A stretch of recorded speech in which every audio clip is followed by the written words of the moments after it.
তো আমাদের মতো সাধারণ মানুষের জন্য, রক্ষক বাবার গল্প শোনানোর মতন মহান ব্যক্তিদের জন্য নাকি? আরে হ্যাঁ, এই কথাটা তো ঠিক। আমি সব বুঝতে পারছি যে তোমরা দুজনে মিলে কি চক্রান্ত করছো। আসল খুনিকে ধরার বেলায় তোমরা লবডঙ্কা, আর এখন উঠে পড়ে আমার পেছনে লেগেছো তোমরা। মনে রেখো, যদি গ্রামবাসীরা কোনোভাবে জানতে পারে যে তোমরা আমাকে এখানে ঘিরে রেখেছো, তাহলে তাহলে তাহলে কি? হ্যাঁ, আরে আমার মনে হয় যে সবাইকে এখানে ডেকেই নি।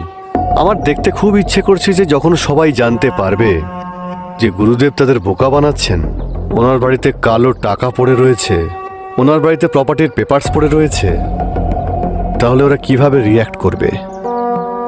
রক্ষক বাবার গল্প থেকে সব থেকে বেশি লাভ তুমি করছো রাকেশ নন্দন।